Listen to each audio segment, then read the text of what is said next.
Yeah, guys and gals, welcome back to another video of mine. On my video for today, it is, let's have a look, it is Sunday 7th of May 2017. Now, in recent posts on one of the websites, I'm not too sure which one it was, but apparently there's been some rumours that PlayStation 5 is out next year in 2018. Now, my thoughts on it is going to be a disaster. I know why Sony might be bringing it out is because they want it so they can have a fight against the Scorpio, because they know they're going to lose this year to the Scorpio, to Microsoft's new Xbox Scorpio, which is going to be the most powerful Xbox that has ever been made at all. It's the most powerful Xbox. Now, with the original Xbox when it first came out, I don't know when that was, like it's got been 2003, I believe. Was that 2003 when the original Xbox came out? I think it was, anyway, I'm not too sure, unless they ended it around about then. That was the original Xbox. Then they came up with the Xbox 360. Then they got this new one which has been out for a few years now. I think it came out in 2014, which was the Xbox One. And then when they put the one on there, it didn't mean that it was the Xbox One. It was the first one. It meant it was like an all-in-one entertainment system. Now, carrying on a few years down the line, we have the Xbox One S, which is the slim version. So that's what the S is, slim, which actually has a 4K Blu-ray player in it, which actually, in my take on it, on Blu-rays, kind of jitters a little bit. When I'm playing a few 4K movies, I was playing Magnificent 7 on it in 4K. Good picture. I love the quality on it. The quality is just superb. But I noticed in certain areas that the Xbox jittered a little bit. It started stuttering a little bit. And I believe it might be the processor in it, in the Xbox. I think it's using the Jaguar. But in the new Scorpio, they've got an upgraded version. It's still the Jaguar. I think it was like X86 chipset, which is 8 cores. It's got 8 cores on it, or 8 threads or something. Which is from AMD.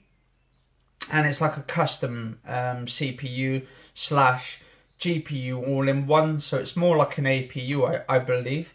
Because I don't think they're integrated. Well, they're integrated pretty much. The graphics and all that. It's all on one board.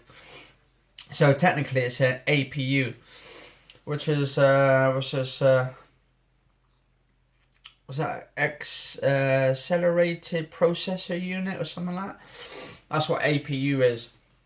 And basically it means you've got the graphics on there, and you've got the CPU, which is the cup, which is the speed, which is basically the actual brain chip, pretty much. The brain behind the power of the Xbox, which actually it's like tasking, basically can speed up the loading tasks. So you can open up one area and multitask, technically. Anyway, so what really annoys me about the PlayStation 4, because this is mostly about the PlayStation 4 and the PS5, I have the PlayStation 4 Pro, and I've got the PlayStation 4, the original PlayStation 4 when it came out, the original one. But what really annoys me about the PlayStation 5, if it is out next year, then the PS4 Pro is going to be pretty much dead. Unless, because I think they said a long time ago that the PlayStation 4, they wanted it so it could carry on. So I'm hoping they carry on the PlayStation 4 and then carry on with, and then bring out the PlayStation 5, but still keep them both in to the same family. Because I thought they were going to keep it into like a sort of a family sort of thing. So if people want the PlayStation 5, they can buy it. I hope they can do it that way. and they still get updates for the PlayStation 4 and the 4 Pro and all of that, and the Slim as well, because they've only just been out recently. They've only come out. The Slim, I think, came out last year, and the Pro came out last year. And I love the Pro. I've been doing a lot of like gameplays on it. I've been doing a lot of my Let's Plays of the Elder Scrolls, and that's in 4K native. I think the reason why they're bringing out the PlayStation 5, if they do next year, it's a rumour at the moment until next year. They said they were going to try and bring it out in the second quarter or the second half of 2018, so it'll probably be mid-2018. And if they do, then that could be meaning then that we're going to see consoles nearly every single flipping year, like mobile phones, like the Samsung Galaxy S, like the iPhones, for instance. Those smartphones, they come out every year, and they're all pretty much the same. There's just a few little apps, and then people buys into it thinking it's better and stuff. I've still got my Samsung Galaxy S6 right here, right now, and they're up to like 8 or something, so I'm 2 generations behind. But I find this fitting. I find this good. I like this. I'm recording this in my Samsung Galaxy S6 now, and I'm doing this recording here. And I don't see the reason why we should upgrade to something a little bit better, a little bit performance, that you're going to get a little tiny bit performance out of it, but not too much. It's just like, okay, it might be a little slight difference or a little bit of margin, but if it's not for everybody, why should they bring the PlayStation 5 out at this very point in time? Otherwise, you may as well just bring out consoles every fucking year. That's what I'm saying about it. And the only reason I can think why they're bringing it out is to actually go on form with the Scorpio. And the Scorpio, thing is, it's not even, how can I say it?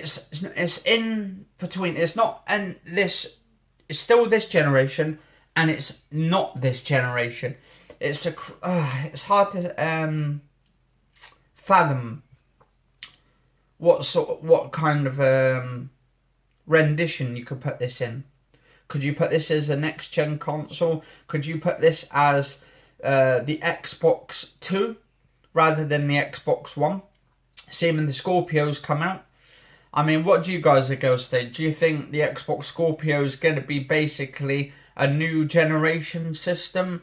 And then do you think they should bring out the PlayStation 5? Let us know in the comments below. I'd like to hear from you guys and girls out there, actually, who are into the PlayStation 5. This is just my little opinions on it. And actually, the thing is, if they do bring out the PS5, should it take on the Switch? We know it'll kill the Switch in a way. And we know, to be honest, there's not really many games out for the Switch at the moment. They kind of bring games out every so often, and it's a bit like the Wii. There's not really many games in development. The games are in development, but they're going to take a long process to make games.